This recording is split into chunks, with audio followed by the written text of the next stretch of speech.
Yes पलक yes, रे batch में मैं ही पढ़ा रहा हूँ।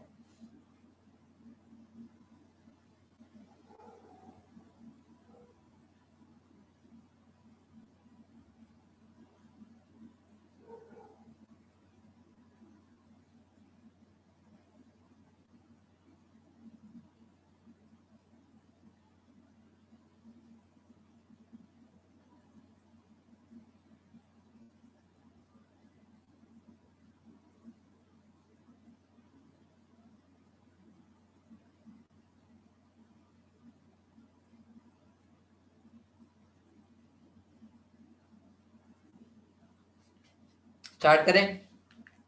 चलो भाई, लास्ट क्लास में हमने कहां तक कर लिया था बता दो। हमने एन फैक्टर निकालना सीख लिया था, बोलो। एन फैक्टर सारा सीख लिया था। ठीक है, आगे बढ़े। अगर एन फैक्टर आ गया है तो मुझे बताओ इक्विवेलेंट वेट भी निकाल लोगे? बढ़िया बढ़िया। अगर एन फैक्टर आ गया तो इक्विवेलेंट वेट भी निकाल लोगे, बोलो। आसान है एन फैक्टर से डिवाइड करने। तो अब देखो, अब मैं तुम्हें एक खेला समझाने वाला हूँ, ध्यान से समझना। एन फैक्टर आ गया तो इक्विवेलेंट वेट भी आ गया। मुझे बताओ नॉर्मेलिटी का फॉर्मूला क्या था?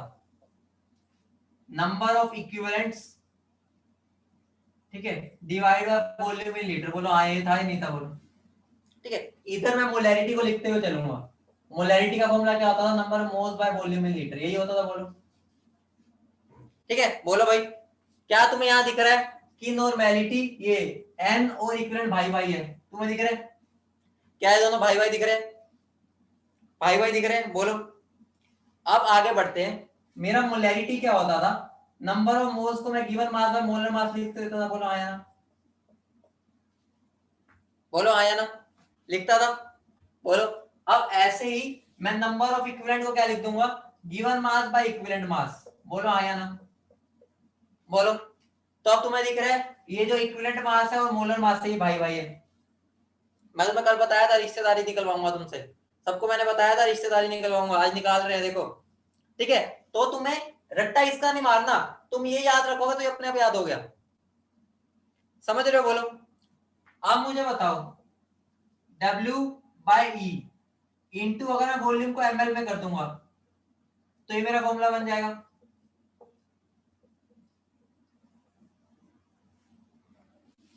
यहां पर मेरा फॉर्मूला क्या होता था?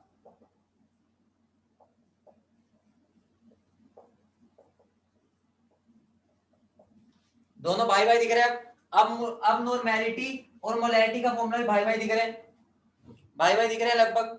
ठीक है, फर्क क्या आया? फर्क सिर्फ और सिर्फ किस में आया, बोलो भाई। फर्क सिर्फ और सिर्फ कहां पर आ रहा है? फर्क आ रहा है सिर्फ यहाँ पर इक्विवेलेंट मास है और यहाँ पर मोलर मास है, बोलो समझ रहे हो? ठीक है, यहाँ पर मैं देखा mm लिख रहा है, इसलिए मैं यहाँ पर इसको ना MB लिख रहा हूँ, ठीक है, ताकि तुम समझ पाओ ये मोलर मास है सोल्यूट का।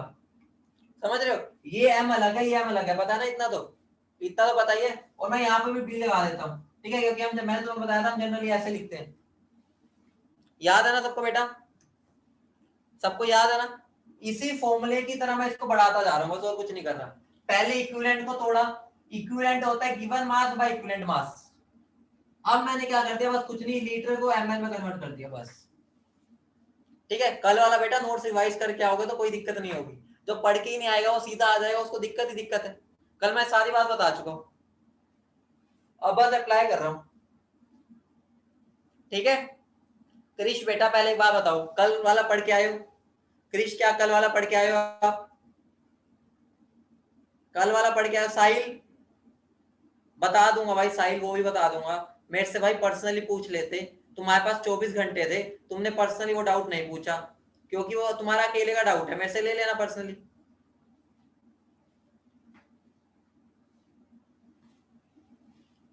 देखो भाई, इधर देखो बेटा, साहिल जो तुम्हारा डाउट है वो पर्सनली पूछ लेना, वो किसी और का डाउट नहीं है। देखो अभी इधर देखो, यहाँ पर और यहाँ पर दोनों कंपेयर कर पा रहे हो, बोलो। अभी उसका कुछ यूज नहीं आ रहा, अभी इधर ध्यान दो। अब मुझे बताओ, ध्यान से बताना, मैं इक्विवेलेंट मास को molar mass by N factor लिख सकता हूं, बोलो। Molar mass by N factor, बोलो हाँ या ना? मैंने कल बताया था, अभी कोई बच्चा पूछ रहा है कैसे, अब उस कैसे का आंसर मैं क्या दूं, मुझे अब समझ नहीं आ रहा। कल मैंने इस पे पूरी कहानी पढ़ डाली, एंड में इक्विवेलेंट मास निकालना है तो एन फैक्टर से डिवाइड। अब तुम बच्चे पूछो कैसे, तो भाई मैं कैसे बताऊं, तुम बताओ। मतलब तुम आंखें बंद करके जाते हो, आंखें बंद करके आते हो, बीच में 24 घंटे में कुछ नहीं करते हो। बेटा कल ही तो सिखाया था इक्विवेलेंट मास होता है molar mass by N factor. बेटा बात एक नहीं है, दोनों के रिश्ते एक जैसे है अपने अपनों में। ठीक है, अब एक बात बताओ, तुम्हारा भाई और तुम्हारी अपनी अपनी एक जगह है ना। ठीक है, तुम भी तुम्हारे घर वालों के बेटे हो, ठीक है, और तुम्हारा भाई भी या बहन भी, लेकिन दोनों की अलग अलग इंपॉर्टेंस है ना, लेकिन ट्रीट दोनों को एक जैसे किया जाता है, समझ रहे हो। उनकी इंडिविजुअल पर्सनैलिटी अलग है, लेकिन दोनों को ट्रीट एक ही तरह किया जाता है, दोनों बेटे हो करके, समझ रहे हो। ठीक है, तो वैसे ही ये दोनों भाई है, अपनी अलग अलग इनकी पर्सनैलिटी है, ठीक है, लेकिन ट्रीट हम दोनों को एक जैसे करेंगे। अब मुझे बताओ, ये एन फैक्टर जब मैं इसको सोल्व करूंगा क्या हो जाएगा, ये बताओ। ये एन फैक्टर ऊपर चला जाएगा, नहीं चला जाएगा, बोलो। एन फैक्टर ऊपर जाएगा, यहां आ जाएगा, बोलो। अब बोलो बेटा, अब बोलो। अब मुझे एक बात बताओ, अब ये मेरा क्या बन गया, अब ये मेरा क्या बन गया, अब ये मेरा क्या बन गया, अब ये मेरा बन गया मोलैरिटी। क्या बन गया, मोलैरिटी। ठीक है, तो ये क्या बन जाएगा, normality is equal to molarity into N factor. बोलो आया ना, बोलो आया ना। हम क्या बोल सकते हैं, याद कैसे रखना है, नानी is equal to N times of mummy. ये जैसे मर्जी रख लो, ठीक है, नानी is equal to N times of mummy. ठीक है, मतलब हमेशा ध्यान रखना, बच्चों को कंफ्यूजन रहती है कि एन फैक्टर इसके साथ मल्टीप्लाई होता है इसके, तो याद रखिए नानी और ये मम्मी, मम्मी एन टाइम्स नानी। ठीक है, तो मतलब याद करना है, हुआ कुछ भी बना लो। क्लियर है, बताओ, बोलो। इसका मतलब क्या हो गया, इसका मतलब बस छोटू सा है, इसका मतलब सिर्फ छोटू सा है, ध्यान से समझना। इसका मतलब बस छोटू सा है, नॉर्मेलिटी और मोलैरिटी में फर्क किसका है, सिर्फ बताओ, फर्क किसका है, एन फैक्टर। नॉर्मेलिटी को अगर मैं निकालना चाहूं तो मैं मोलैरिटी को सीधा एन फैक्टर से मल्टीप्लाई कर दूं, आंसर आ जाएगा, समझ रहे हो। अगर मेरे पास मोलैरिटी है, क्रिश क्रिश क्रिश, जो मैं पढ़ा रहा हूं, ये पढ़ोगे पहले या मैं पहले उसका आंसर दूं, पहले एक बात बताओ। जो मैं पढ़ा रहा हूं उस पर ध्यान नहीं दे रहे हो आप अलग ही दुनिया में चल रहे हो। मैं अभी ये पूछ रहा हूं, तुम्हें फिर ये समझ नहीं आएगा। मैं यहां समझा रहा हूं, तुम पूछो टेस्ट में कितना आएगा। मैं तुम्हें बता रखा है, लास्ट के 5 मिनट में तुम कुछ भी पूछा करो, जब मैं पढ़ा रहा हूं बस हाँ ना बताया करो, फिर इसका तुम बोलोगे सर रिपीट कर दो। ध्यान दो ना बेटा इधर, हर रोज मुझे क्लास में बताना पड़ता है, जब पढ़ा रहा हूं तो बस पढ़ाने पर ध्यान दो, पढ़ने पर। तुम्हारा ध्यान है टेस्ट में कितना आना है, सर वो पिछला कुछ वो पूछने लग जाते हो, उसके लिए तुम्हारे पास 24 घंटे फोन है, करो मुझे पूछो पिछला कुछ भी, कोई बड़ा टॉपिक है वो पूरा एक्सप्लेन करूंगा। अगर कोई बच्चा पूछ रहा है सर एक एग्जांपल बता दो, वो तुम पर्सनली मेरे से पूछ लो, तुम्हारा भी फायदा हो जाएगा, सारे बच्चों का भी टाइम बच जाएगा, समझ रहे हो। अब मैंने ये समझाया है, जिसका ध्यान अब अपनी दुनिया में है उसको समझ नहीं आएगा, वो कहेगा रिपीट, इस वजह से हमारा सिलेबस आगे नहीं बढ़ पाएगा।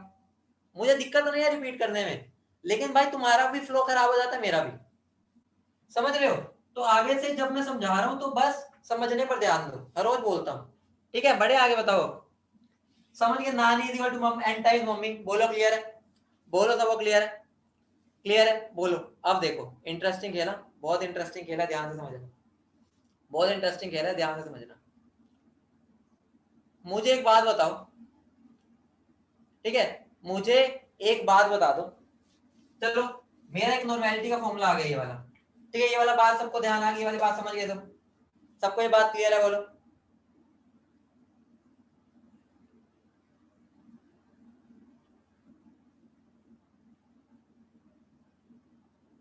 आगे बढ़े,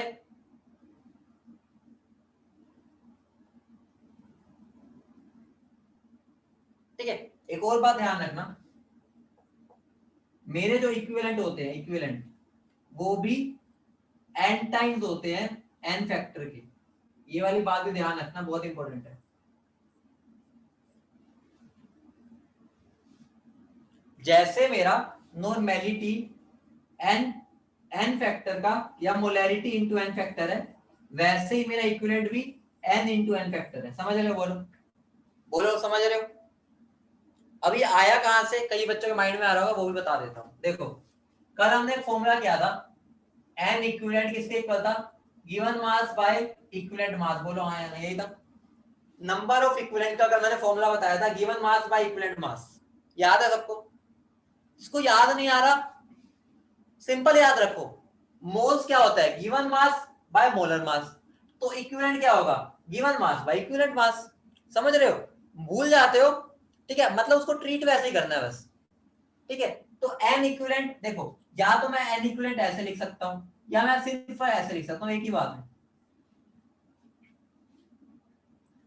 ठीक है। हाँ, एन मेरे नंबर ऑफ मोल्स है, इसका डेरिवेशन करा रहा हूं, ये कैसे होगा देखो।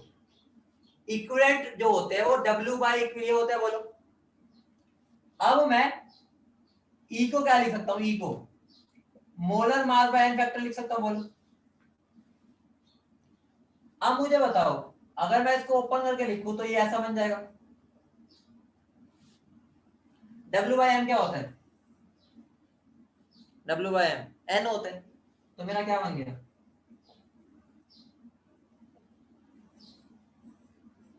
एन इक्विवेलेंट, चाहे मैं ऐसे बोल दूं चाहे ऐसे, एक ही बात है, दोबारा बोल रहा हूं, कंफ्यूज मत होना। तो मेरे एन इक्विवेलेंट क्या हो गया? N into N factor. Clear है? तो मेरे तीन फॉर्मूले बन गए, एक ये छोटे फॉर्मूले, ये शॉर्टकट में काम आते हैं। और तीसरा क्या मेरा? Equivalent mass is equal to molar mass by N factor. बस एक ही जगह है, एक ही जगह है जहां पर ये वाला पार्ट m से छोटा होगा। देखो, वरना हर जगह मल्टीप्लाई हो रहा है, ठीक है। मोलर मास mm लिख देता हूं, ठीक है, और ये इक्विवेलेंट मास है, ठीक है। तो मैं इसको पूरा लिखा इक्विवेलेंट मास, वरना हर जगह देखो यहाँ पर ये मल्टीप्लाई हो रहा है, इधर डिवाइड हो रहा है। तो ये बात ध्यान रखना, ये दोनों सेम क्राइटेरिया और ये अलग हो जाता है। समझ रहे हो? तो धीरे धीरे क्वेश्चंस करो, क्लियर हो जाएगा। बोलो हाँ या ना, बड़े आगे। टेप लो पहले, सारा सारा टेप लो। यहां से मैं स्टार्ट हुआ, ठीक है, यहां से स्टार्ट हुआ, ठीक है, उसके बाद मैं यहां गया, और थर्ड में फिर मैं यहां आया, ये मेरा थर्ड है, ठीक है। पहले ये लिखना है, फिर वो लिखना है, और फिर ये लिखना है। हाँ, एन इक्विवेलेंट और इक्विवेलेंट एक ही बात है। देखो, कुछ भी नहीं है, जैसे एन नंबर ऑफ मोल्स है, वैसे इक्विवेलेंट भी एक मोल ही है, बस वो अलग कैटेगरी का हो गया, बिरादरी बदल गई उसकी, काम वैसे ही करेगा वो। अभी यूज करवाऊंगा ना, क्लियर हो जाएगा। इसका ना रिडॉक्स में बहुत ज्यादा यूज होता है इक्विवेलेंट्स का। हो गया? सबने कर लिया? सबने कर लिया बेटा? आज बहुत इंपॉर्टेंट चीज करवाने वाला हूँ, ऑक्सीडेशन स्टेट निकलवाऊंगा, जिसका तुम्हें आज तक पता ही नहीं होता क्या, और वो बहुत ही आसान तरीके से करेंगे हम, ठीक है। जिसने ये लेक्चर मिस किया, समझ जाओ उसको पूरा चैप्टर ही समझ नहीं आएगा, उसका पूरा चैप्टर सत्यानाश हो जाएगा। आगे अब जो भी बच्चा ये क्लासेस मिस करेगा, वो पूरी केमिस्ट्री में बर्बाद हो जाएगा। ऑक्सीडेशन स्टेट हर चैप्टर में यूज होता है वर्ड, हर चैप्टर में, कोई चैप्टर नहीं है जिसमें ये वर्ड ना यूज हो रहा। तो ऑक्सीडेशन स्टेट अब मैं निकालना सिखाऊंगा तुम्हें, ठीक है। तो इसलिए सारे बच्चे सीरियसली पढ़ के आना, ठीक है। बहुत इंटरेस्टिंग खेल है, ऐसा भी नहीं बोरिंग है, मजा आएगा करते हुए, ठीक है। तो ध्यान से समझना। ना ना, फॉर्मूले की डेरिवेशन नहीं करनी, ये तो समझने के लिए है, समझ जाओगे अपने आप हो जाएगी। इनको अपने आप कर लेना, एक बार घर पे हो जाएगा, ठीक है। चलो, अब 4 क्वेश्चन देता हूं। Calculate normality of a solution containing 1.96 gram H2SO4 in 250 ml solution. तो नॉर्मेलिटी का एक ही फॉर्मूला याद रखना, WB into 1000 upon E into volume इन ml। ये फॉर्मूला याद रखो, कोई क्वेश्चन गलत नहीं होगा, इसी के थ्रू करना क्वेश्चन को। मुझे बताओ WB कितना होगा, बताओ WB कितना है भाई, बोलो WB कितना होगा, बताओ बेटा। 1.96 होगा। इक्विवेलेंट मास कितना होगा? इक्विवेलेंट मास H2SO4 का इक्विवेलेंट मास है H2SO4 का। देखो इक्विवेलेंट अगर मुझे मास निकालने जाना है तो मुझे मोलर मास को एन फैक्टर डिवाइड करना है, ये साइड में करके आना, ठीक है, साइड में करके। तो मोलर मास होता है 98, एन फैक्टर होता है इसका 2, तो कितना आ गया 49, ठीक है। तो 49 इनटू वॉल्यूम कितनी है,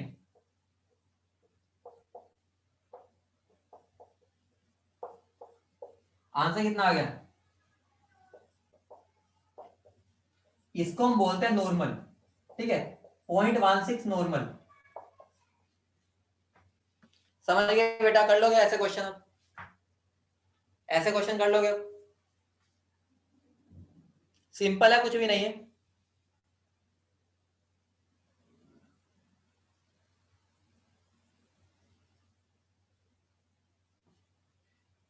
एक क्वेश्चन और कर दो, क्वेश्चन कर दो एक और, कैलकुलेट नॉर्मेलिटी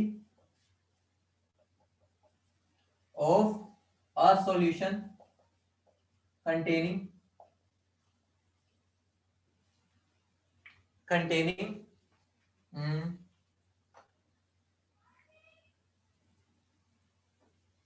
एक मिनट, कितना बनेगा, एक सेकंड रुको, 31, आसान वैल्यू दे देता हूं तुम्हें ताकि क्वेश्चन सॉल्व हो जाए।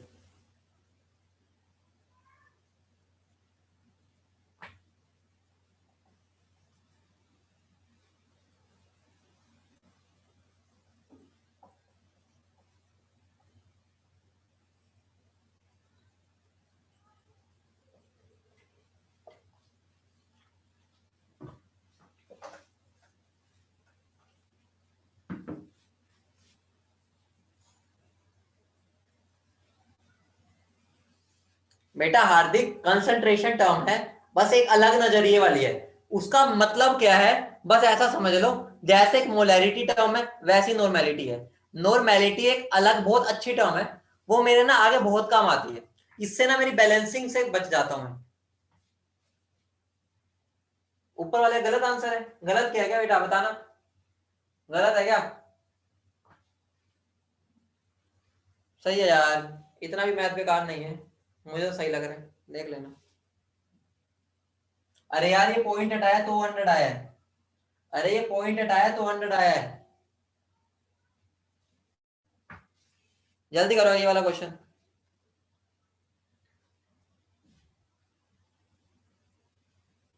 जल्दी करो।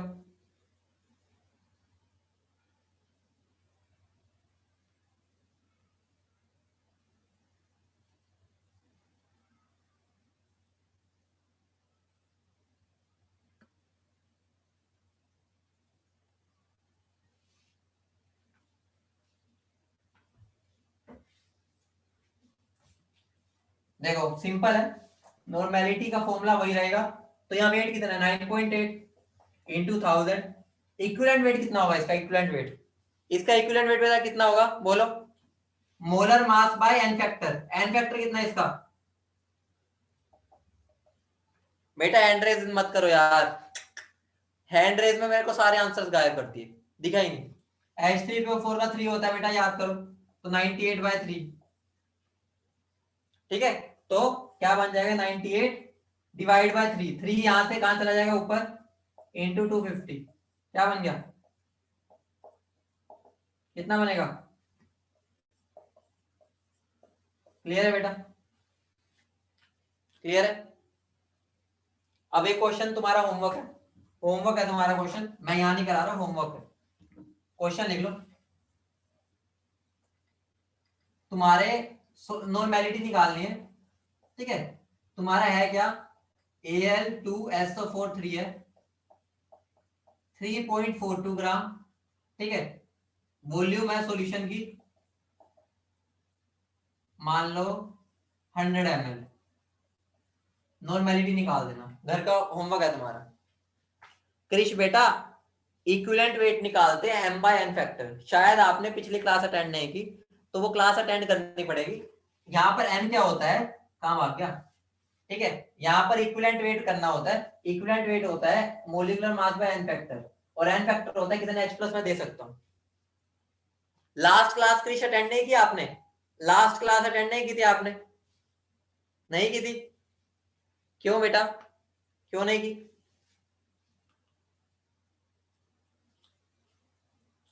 क्यों नहीं किया अटेंड बताओ।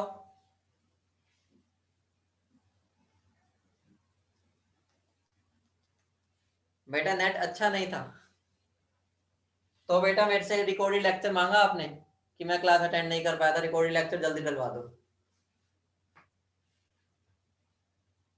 तो फिर अब कैसे होगा? जब पिछली क्लास अटेंड नहीं करोगे तो भाई अगली में दिक्कत आएगी तुम्हारे। ठीक है बेटा, गिवन मास है 3.42, इसको होमवर्क में है तुम्हारा, ठीक है, कल बताना मुझे। आगे बढ़ रहा हूं मैं।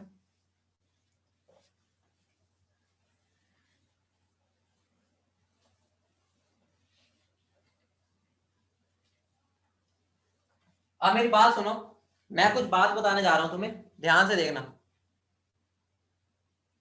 बेटा एन फैक्टर ही बता दिया तुम्हारा आंसर ही हो जाएगा। एन फैक्टर तुम्हें पहले बता भी रखा है, वैसे तो कुछ नया भी नहीं है। कल देखते हैं, कल बताऊंगा इसका, अभी तुम अपना आगे बढ़ते हैं। अब मैं तुम्हें एक टर्म इक्विवेलेंट वेट के बारे में थोड़ा बताने जा रहा हूं। इक्विवेलेंट मास बोल रहे, इक्विवेलेंट वेट, सारे बच्चे ध्यान से देखेंगे। बहुत ही टिपिकल सी टर्म है ये। टिपिकल सी टर्म इस वजह से है क्योंकि ये एक थोड़ी ना कॉम्प्लिकेटेड टर्म है, ध्यान से देखना। हाँ बहुत सही है बेटा, इन फैक्टर सही है। अब इधर ध्यान दो सारे बच्चे, अब इधर देखो, दोबारा बता रहा हूँ, ये टर्म बहुत टिपिकल है। टिपिकल मतलब इन द टिपिकल इस वजह से है क्योंकि इस टाइम पर तुम्हारे लिए समझनी थोड़ी मुश्किल है। सबसे बड़ी बात है, सबसे बड़ी बात, मजेदार बात क्या है, हमें इसके बारे में ज्यादा समझना ही नहीं है। हमारा काम इक्विवेलेंट वेट का बस इतना है, हमें मोलर मास को एन फैक्टर से डिवाइड कर देना है। इक्विवेलेंट वेट आ गया, हमें उसके मतलब में जाना ही नहीं। लेकिन फिर भी मैंने तुम्हें वादा कर रखा है, हर बात समझाऊंगा, तो मैं थोड़ा सा समझा देता हूँ होता क्या। ठीक है, लेकिन उसको ज्यादा डीपली मत लेना, दिल पर नहीं लगाएगा कोई। इक्विवेलेंट वेट तो समझा रहा हूँ, समझ लो, ताकि बस रहे कि मुझे पता है। यूज हमें इसको नहीं करना जो भी मैं समझाऊंगा। ठीक है, यूज हमें वही करना जो मैं सिखा चुका। मतलब मैंने यहाँ सिखा पहले दिया, समझा बाद में रहा हूँ, क्योंकि ये कंफ्यूजिंग टर्म है, बच्चे इसमें बर्बाद हो जाते हैं क्योंकि वो ज्यादा डीपली सोच लेते हैं। तो इसमें डीप मत सोचना, तुम्हारे काम की इतना डाटा नहीं निकल पाएगा इसमें से। ठीक है, मतलब बस दिमाग में रखना, समझना बस। अब देखो बच्चों, सारे समझो, इक्विवेलेंट वेट क्या है, बहुत सिंपल चीज है, ध्यान समझना। मैंने क्या किया, मैंने लेट कर लिया साइंटिस्ट ने हाइड्रोजन का इक्विवेलेंट वेट 1। दोबारा बोल रहा हूं, उन्होंने 1 ग्राम हाइड्रोजन का इक्विवेलेंट वेट मान लिया। आप समझना ध्यान से, 1 उन्होंने क्या किया, मान लिया। सब सुन रहे हो? बोलो बोलो फटाफट बोलो।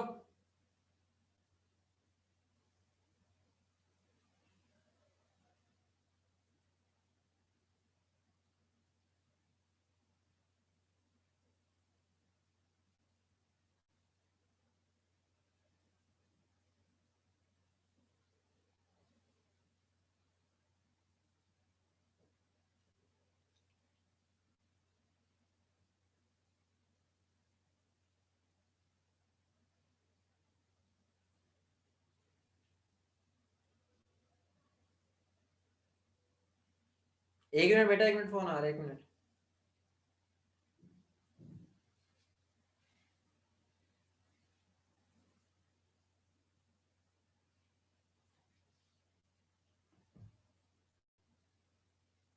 देखो देखो बेटा, इधर देखो, ठीक है। हाँ बेटा सही है, देखो मैंने क्या किया, हाइड्रोजन का इक्विवेलेंट वेट 1 ग्राम मान लिया, सुन लो, माना है, माना इक्विवेलेंट वेट। अब इक्विवेलेंट वेट क्या था, अब हमने बाकियों के लिए इक्विवेलेंट वेट क्या डिफाइन कर दिया। इक्विवेलेंट वेट का मतलब क्या है, mass of the element that combines with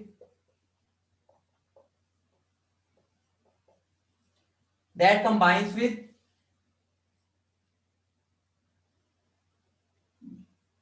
या gives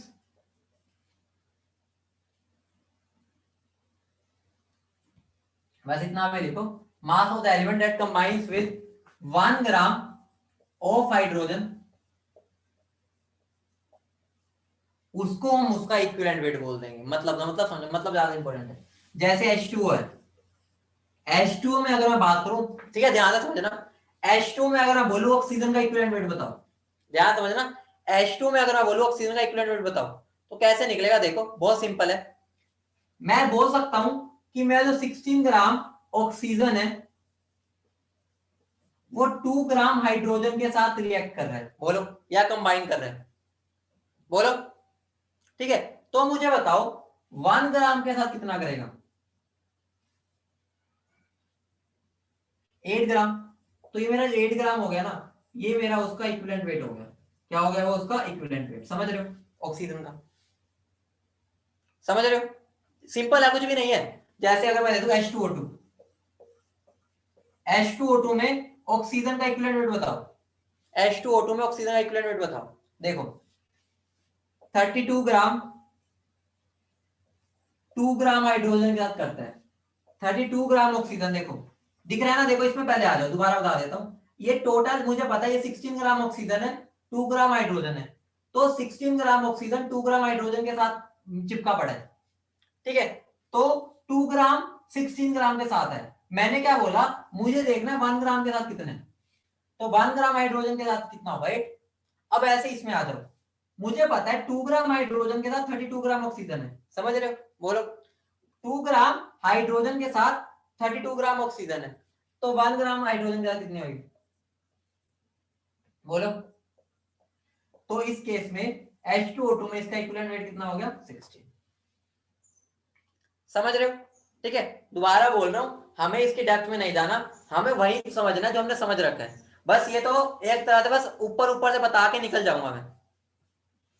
ठाकुर दास यार, मैं तुम सब बच्चों का क्या करूं? मैंने बोला है जो पढ़ा रहा उसमें रहो, अभी बोला थोड़ी देर पहले, और बच्चे मेरे से पूछ रहे हैं सर पिछले क्वेश्चन का आंसर क्या, पिछले क्वेश्चन में एन फैक्टर क्या है। अब मैं बताओ क्या करूं तुम्हारा?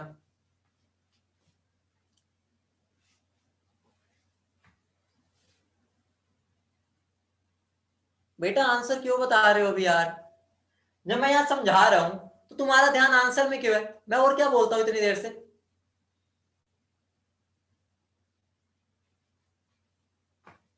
फिर समझ नहीं आएगा, फिर तुम्हें लगेगा भाई इतनी, मैंने पहले बोल दिया बहुत कॉम्प्लिकेटेड चीज है ये, इस पर पूरा ध्यान दो। जो समझा रहा हूं बस उस पर ध्यान दो, ठीक है? बेटा यहां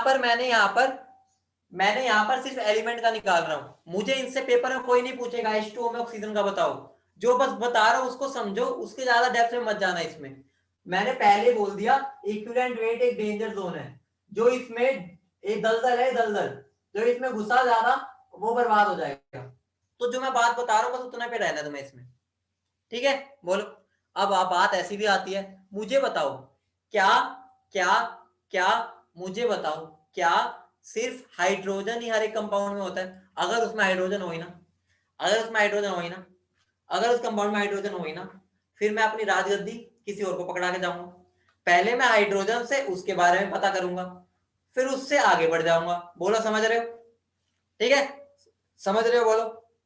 तो अब यहां पर क्या हो जाएगा, नोट कर लिया ना ये? नोट कर लिया? बताओ।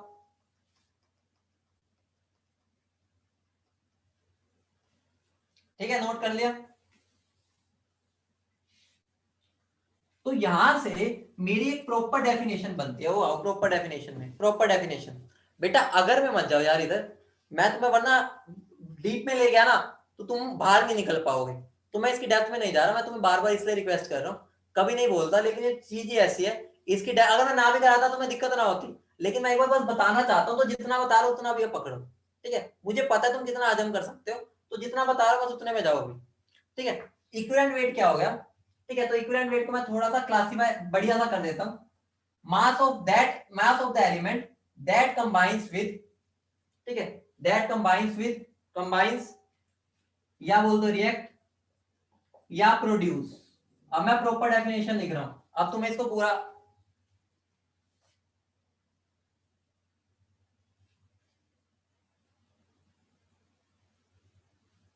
विद,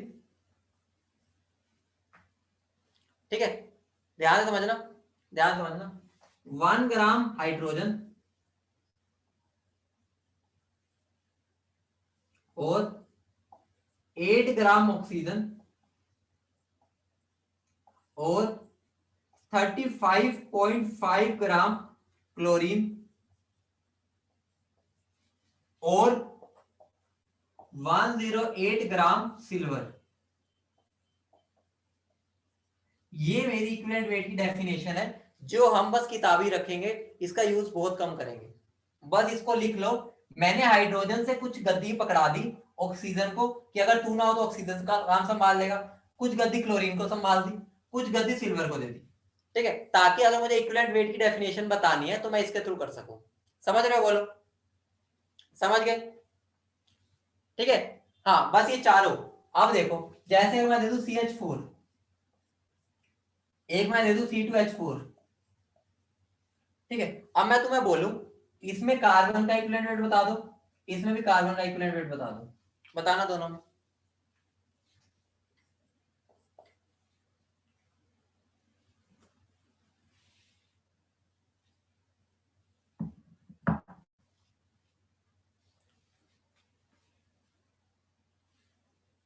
देखो सिंपल सा है, सिंपल सा, 12 ग्राम कार्बन 4 ग्राम हाइड्रोजन के साथ रिएक्ट करता है, तो 1 ग्राम हाइड्रोजन कितने के साथ करेगा? बोलो कितने के साथ? 3 ग्राम कार्बन। तो मेरा आंसर क्या हो गया?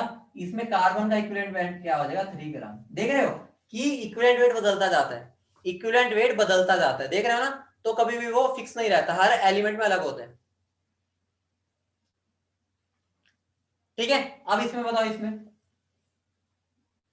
24 ग्राम, ठीक है, 4 ग्राम के साथ, तो 1 ग्राम कितने के साथ करेगा? बोलो 6 ग्राम। तो इसमें कार्बन का इक्विवेलेंट वेट क्या हो गया? 6। समझ गए बेटा? समझ गए? बोलो।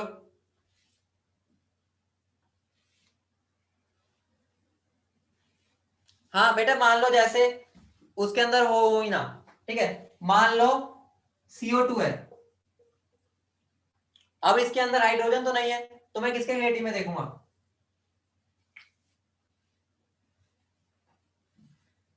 बताना इसमें, इसमें कार्बन का क्या है? कार्बन का, कार्बन का क्या बताओ?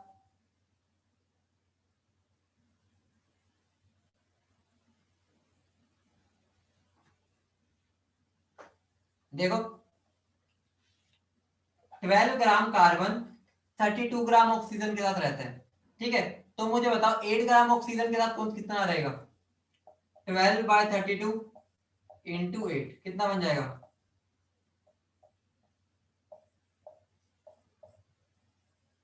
तो ये मेरा क्या हो गया? इसमें कार्बन का इक्विवेलेंट वेट क्या हो गया? 3 ग्राम।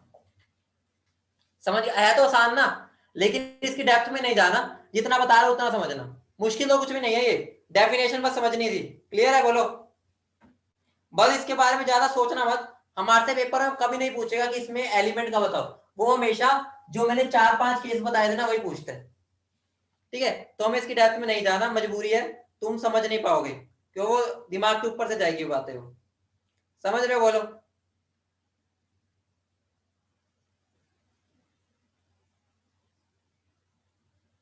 बड़े आगे बेटा, कंसेप्ट तो वही चल रहा है, ये डेफिनेशन पढ़ो, अपने आप आंसर आ जाएगा।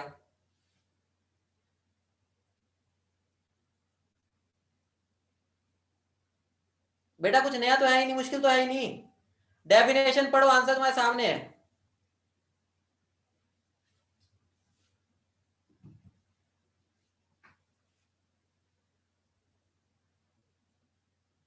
हाँ बेटा, वो तो 8 है, वो तो फिक्स ही है, देखो, ठीक है, अगर पहले हाइड्रोजन आ जाए, देखो, अगर हाइड्रोजन है तो हाइड्रोजन के साथ देखो, वरना ऑक्सीजन के साथ देखो, वरना क्लोरीन के साथ, है तो आसान ही।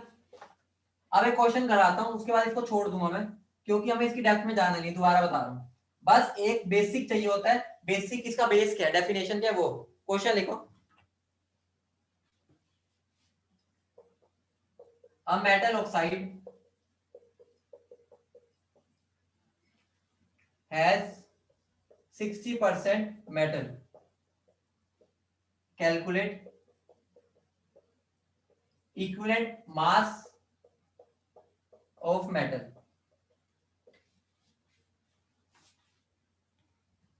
बेटा ऐसे मतलब उल्टा सीधे पे मत जाओ दिलावर, जो मैं बता रहा हूं ऐसा आएगा ही नहीं, हमें एन फैक्टर से ही निकालना होगा इक्विवेलेंट वेट, वही molar mass by N factor, हमसे कभी भी वो ऐसे नहीं पूछता होता, बहुत रेयर होता है। देखो पहले समझ लो, मैं लेट क्या कर लूंगा, 100 ग्राम है मेरा, ठीक है, तो उसके अंदर मेरा 60 ग्राम कौन है, मेटल, तो मेरा 40 ग्राम कौन होगा, ऑक्सीजन होगा, बोलो आया ना। ठीक है, अब मुझे बताओ 40 ग्राम ऑक्सीजन के साथ 60 ग्राम मेटल रिएक्ट करता है, बोलो आया ना, तो 1 ग्राम का कितना करेगा,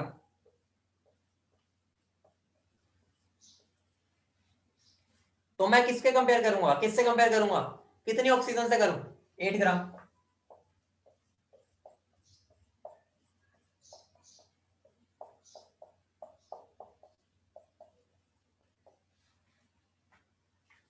आसान है, कुछ मुश्किल तो नहीं है, सिंपल है ना। बस फील क्या करना है, हमें कंपेयर उतने से कर देना है बस।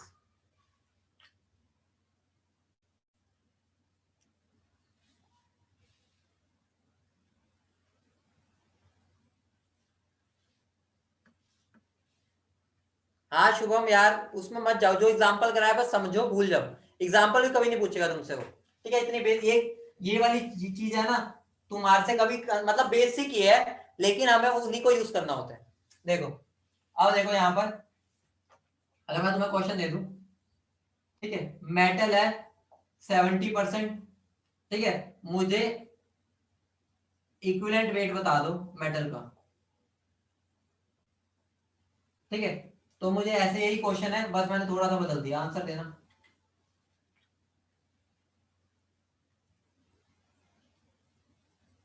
हाँ बेटा मेटल ऑक्साइड ही है, मेटल ऑक्साइड ही है, सेम क्वेश्चन है, बस मैं थोड़ा चेंज कर दिया ताकि तुम आंसर फटाफट दे दो, प्रैक्टिस हो जाए बस।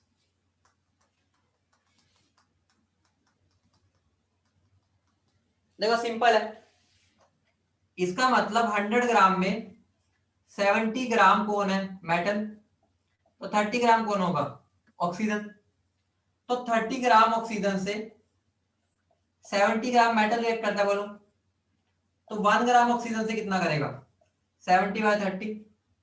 अब 8 ग्राम से मुझे चेक करना है, क्योंकि 8 ग्राम से जो रिएक्ट करता है वही मेरा इक्विवेलेंट वेट होता है, तो क्या बन जाएगा, 70/30 इंटू 8, क्या बन जाएगा,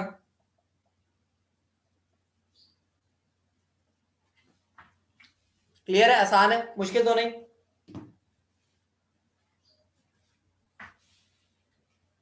समझ गए सारे बच्चे, बेटा क्योंकि हमें 8 ग्राम, मैंने डेफिनेशन में क्या लिखा था कि 8 ग्राम के साथ देखना कितना कंपेयर कर हो रहा है, तो 8 तभी तो ले रहा हूं बार बार, डेफिनेशन पे ही जा रहा हूं और कुछ नहीं कर रहा मैं यार, इसकी डेप्थ में नहीं जा सकता, मजबूरी है, तो तुम्हें बस उतना करना जितना बताया ना, तुम ये जितना मैंने बताया वो भी नहीं पूछा जाता कभी, सबसे मजेदार बात है, बस एक बार समझना था कि हमने एक बार समझ लिया, फिर चाहे भूल जाओ, हमें नहीं चाहिए, बस डेफिनेशन याद रखना और कुछ भी नहीं। डेफिनेशन याद रखना, क्या डेफिनेशन है बताओ, जो 1 ग्राम हाइड्रोजन से या तो रिएक्ट करे, या जल्दी बोलो, 1 ग्राम हाइड्रोजन, फिर 8 ग्राम ऑक्सीजन, फिर 35.5 ग्राम क्लोरीन, और लास्ट लास्ट 108 ग्राम एजी। समझ गए, सिंपल है, बस हमें उनसे कंपेयर करना है। नहीं बेटा, वंश अपने मर्जी से नहीं हो रहा कि 16 होना चाहिए, वो 8 ही होता है, वो डेफिनेशन है, वो हम प्रूव भी कर चुके हैं H2O लेके। नहीं आती बेटा, पूछ सकता है वो कि equivalent weight is equal to, मतलब ऐसे करके 4 ऑप्शन दे देगा, जान के एक ऑप्शन दे देगा 16 ग्राम ऑक्सीजन, तो आंसर वहीं पे गलत हो जाएगा, ठीक है, 8 ग्राम होता है, ठीक है, तो बेसिक डेफिनेशन तो आनी चाहिए।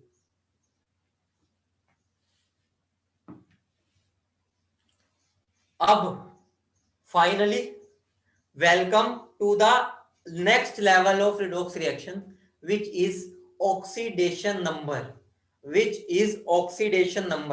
सबसे बेहतरीन सबसे इंपॉर्टेंट चीज है, सारे अभी अपनी नोटबुक्स बंद कर दो, सब इधर ध्यान दो, ये चीज बेहद इंपॉर्टेंट है, बता भी नहीं सकता कितनी इंपॉर्टेंट है, ठीक है, तो बेटा जितना हो सके हमें कवर करना है आज, ठीक है, जल्दी ध्यान दो, अभी 15 मिनट पड़े हैं, बहुत है 15 मिनट, 15 मिनट में हम चांद पर पहुंच जाएंगे, ध्यान से देखना, और वैसे मुझे पता है अगले दिन भी तुमने रिपीट ही करवाना ही होता है, डीट हो सारे बच्चे मेरे, ठीक है, उन्होंने बस एक वर्ड लिख देना, सर रिपीट लास्ट क्लास वाला। ठीक है, तुम्हारी आदत बन चुकी है ना, कि भाई रिपीट करवा देंगे। देखो ऑक्सीडेशन नंबर क्या होता है, आइए देखते हैं। ध्यान से समझना ऑक्सीडेशन नंबर क्या होता है। सबसे पहली बात है, सबसे पहली बात है, ये हम कोवलेंट कंपाउंड्स के लिए बना था। किसके लिए बना था? कोवलेंट कंपाउंड्स के लिए कंसेप्ट बना था। किसके लिए बना, दोबारा बताओ?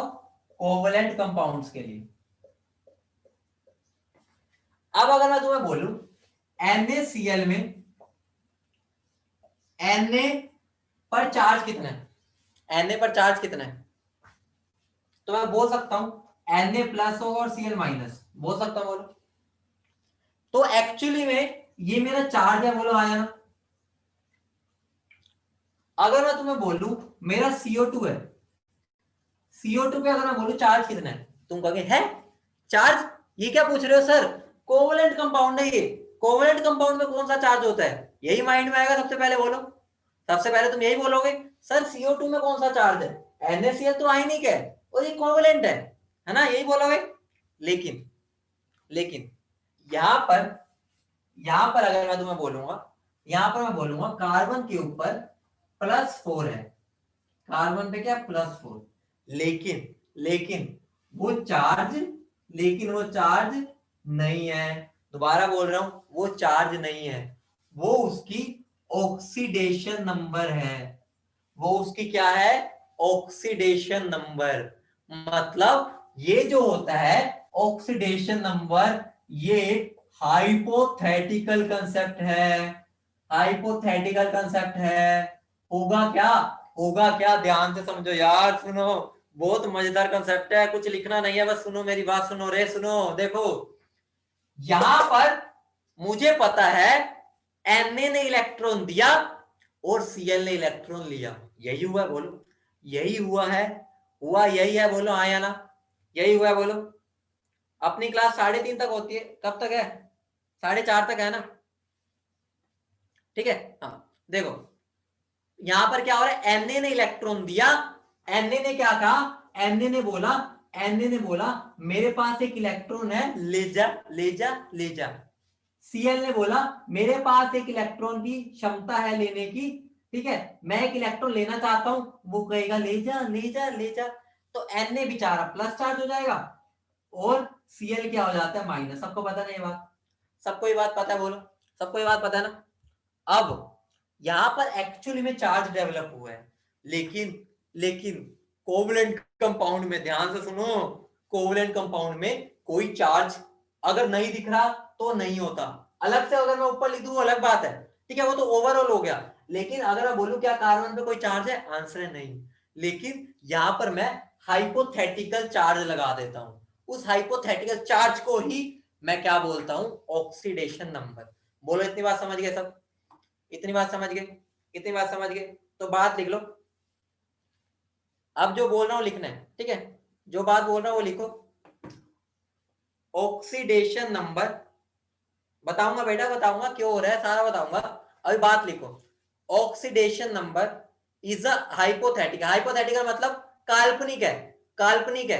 अभी बताता हूं उसमें कर क्या रहे हैं, काल्पनिक है, अभी समझाता हूं कर क्या रहे हैं। Is a hypothetical concept, is a hypothetical concept, लिख लेना।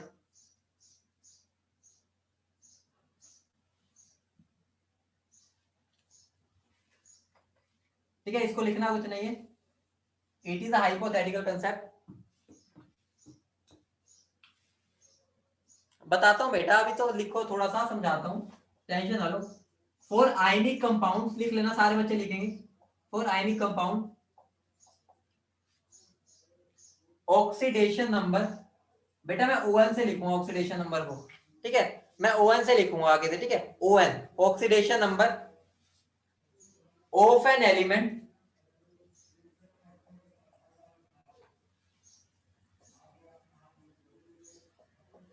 is equal to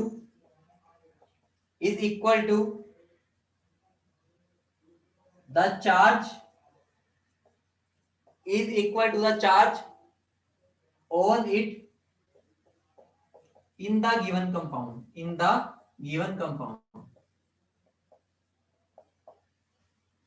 लिख लिया सबने? जल्दी बोलो। ये तो हो गया आयनिक में। आयनिक में तो एक्चुअली में उस पे चार्ज है और उसी चार्ज को हम बोल देते हैं उसका ऑक्सीडेशन नंबर। वो तो मतलब हमने बस नाम दे दिया ऑक्सीडेशन नंबर, वैसे तो चार्ज ही है वो, ठीक है। मतलब वो चार्ज था तो हमने उसको बोल दिया तू ऑक्सीडेशन नंबर से भी काम चला ले, ठीक है, नाम हम बोल देंगे कई बार, ठीक है। एक्चुअल तो वो चार्ज है, एक्चुअली में एग्जिस्ट कर रहा है। लेकिन CO2 में तो कोई चार्ज नहीं है, CO2 में तो कोई चार्ज नहीं है। मैं उसमें क्या करूंगा, मैं उसमें काल्पनिक चार्ज प्रोड्यूस करूंगा। काल्पनिक, समझ रहे हो? हाइपोथेटिकल, समझ रहे हो? हाइपोथेटिकल। यहां पर मैं क्या करूंगा, ऐसा करूंगा, देखो ध्यान से समझना। हाइपोथेटिकल मैं क्या करूंगा, जैसे एग्जांपल ही ले लो, CO2 है। CO2 ऐसा होता है, पता है किसी को? नहीं भी पता कोई दिक्कत नहीं है, मैं बता रहा हूं ऐसा बनता है। नहीं पता टेंशन ना लो, ऐसा होता है, मैंने बता दिया। अब मैं क्या करूंगा, सुनो मेरी बात ध्यान से सुनो। सुनो, आयनिक में यही होता है ना, एक इलेक्ट्रॉन लेता है और एक देता है। बताओ, आयनिक में यही होता है, एक इलेक्ट्रॉन लेता है एक देता है। जो देता है उस पर क्या आता है, जो देता है उस पर क्या आता है, जो देता है उस पर क्या आता है, बोलो पॉजिटिव। और जो लेता है उस पर क्या आता है, नेगेटिव। मतलब नेगेटिव मतलब अमीर हो रहा है वो, पॉजिटिव मतलब गरीब हो रहा है, यही होता है। अब यहाँ पर मैं क्या कंसेप्ट लाऊंगा, यहाँ पर मुझे पता है ये कोवलेंट है, ठीक है। यहाँ पर कोई लेना देना नहीं हो रहा है, या शेयरिंग हो रही है। यहाँ पर क्या हो रही है, शेयरिंग। लेकिन ये शेयरिंग भी ईमानदारी वाली शेयरिंग नहीं होती। ये शेयरिंग भी ईमानदारी वाली नहीं होती। ये शेयरिंग में भी घपले होते हैं। और वो घपले कौन सा कंसेप्ट करता है, वो घपला कंसेप्ट करता है इलेक्ट्रोनेगेटिविटी। इलेक्ट्रोनेगेटिविटी इलेक्ट्रोनेगेटिविटी के बारे में बच्चों ने सुना हुआ है? बच्चों पता है इलेक्ट्रोनेगेटिविटी मतलब क्या है? किसको पता है, किसको नहीं पता? छोड़ो, मतलब चलो कई बच्चों को नहीं पता, ठीक है, नहीं पता कोई नहीं, पूरा बताऊंगा। वैसे तुम ज्यादा मतलब ज्यादा पता भी नहीं होगा इसके बारे में, बस नाम ही सुना होगा बच्चों ने, या थोड़ा बहुत 19-20 पता होगा, ठीक है। अब मतलब मेरे को ये चीज पढ़ानी है, पीरियोडिक चैप्टर में पढ़ाऊंगा, लेकिन यहाँ यूज होना है, इसलिए थोड़ा मतलब बता रहा हूँ बस इसका, ठीक है। अब देखो, ध्यान से सुनना मेरी बात, ठीक है।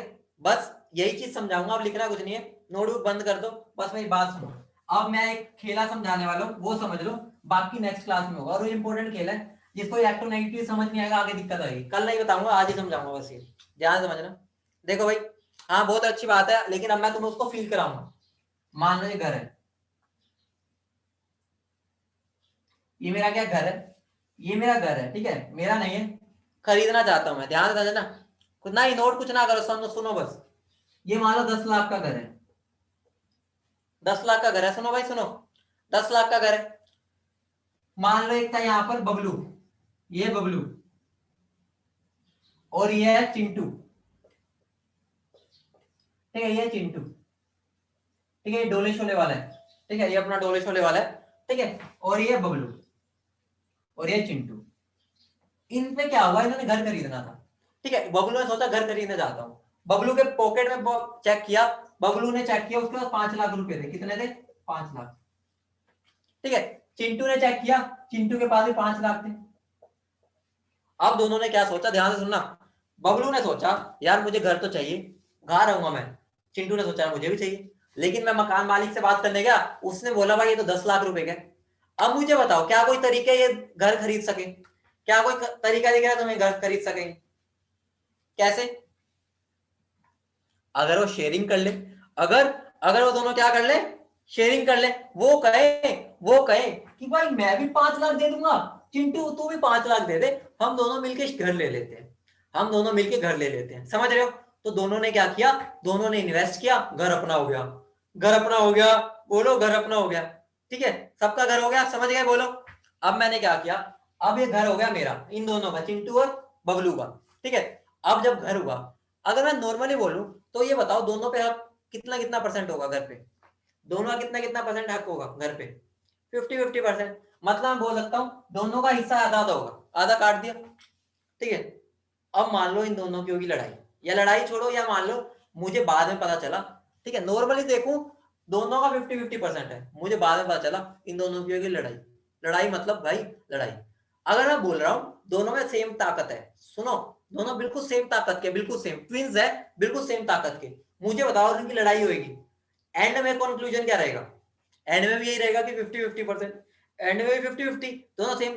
लेकिन अगर मैंने तुम्हें बोल दिया चिंटू ज्यादा ताकतवर है, मस्कुलर है, देखो दिख रहा है, डोले भी दिख रहे हैं उसके, इतने मोटे मोटे डोले हैं, वो ताकतवर है, अगर मैं बोलूं ताकतवर है, तो मुझे बताओ घर ज्यादा हथियार कौन लेगा? पूरा तो नहीं ले पाएगा, पूरा तो भाई वो तो फिर गलत हो जाएगा ना। अगर वो अपनी तरफ घर को खींचना जाए, ज्यादा कौन ले जाएगा? चिंटू। तो मैं ऐसा बोल सकता हूं, जब ऐसा होगा तो अब घर का बंटवारा कैसा होगा?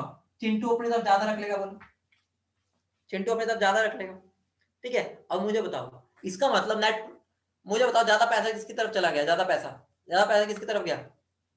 ज्यादा पैसा चिंटू। तो मैं बोल सकता हूं चिंटू के ऊपर नेगेटिव आ जाएगा, और गरीब कौन होगा? गरीब कौन हो गया? गरीब कौन हो गया? बबलू। बबलू गरीब, बबलू पर क्या आ गया? पॉजिटिव, बोलो, बबलू पर क्या आ गया? पॉजिटिव। सुन रहे हो? बबलू पर पॉजिटिव आ गया, इसका मतलब क्या हो गया? अब इसको एग्जांपल समझो, अब समझो, मेरा एक ए था और एक बी था, ए के पास एक इलेक्ट्रॉन, बी के पास एक इलेक्ट्रॉन, दोनों ने सोचा बॉन्ड बना लेते हैं, दोनों शादी कर लेते हैं, दोनों ने बॉन्ड बना लिया, समझ रहे हो? क्योंकि एक बॉन्ड बनाने के लिए 2 इलेक्ट्रॉन चाहिए थे, तो दोनों ने बॉन्ड बना लिया, ठीक है। अब बॉन्ड बना लिया, एक टाइम में मुझे पता चला कि भाई दोनों में सेम ताकत है, तो अगर मान लो मैं इनका बंटवारा भी करता हूं तो 50-50 होगा, ठीक है। अगर मान लो एक में ज्यादा ताकत है, तो मुझे बताओ वो अपने इलेक्ट्रॉन को ज्यादा अपनी तरफ खींच जाएगा, बोलो, खींच जाएगा, तो उस पर नेट क्या आ जाएगा? नेगेटिव। और जिससे लिया जाएगा वो बेचारा गरीब, पॉजिटिव मतलब गरीब, पॉजिटिव मतलब गरीब, उस पे क्या आ जाएगा? पॉजिटिव। मतलब ये देखो, अब मैं क्या करूंगा, मैं कोवलेंट बॉन्ड को आयनिक मान के तोड़ दूंगा, सुन रहे हो? कोवलेंट को आयनिक मान के तोड़ दूंगा। मतलब अगर मैं बोलूं एक ए है और दूसरा भी ए है, अगर मैं बॉन्ड को तोड़ता हूं, इस पर क्या आएगा? 0, इस पे आएगा 0, ठीक है। लेकिन अगर मैं बोल दूं ए और बी में ताकतवर ज्यादा है बी, तो बी पर क्या आएगा? नेगेटिव, ए पर पॉजिटिव। लेकिन अगर दोनों सेम ताकतवर है, तो इस पे 0, इस पे 0। अब इस चीज को नेक्स्ट क्लास में कंटिन्यू करूंगा, बहुत मजेदार खेला है, मजा आ जाएगा इस खेले को पढ़ के, ठीक है। तो थोड़ा वेट करो, बस कल की क्लास में इसको खत्म कर देंगे ना। बेटा कुछ नहीं लिखना, कल अप्लाई कराऊंगा, आज तो समझाना था बस, कल आते ही अपना मस्त एनर्जी के साथ आएंगे, ठीक है। फिर इसको पढ़ते हैं।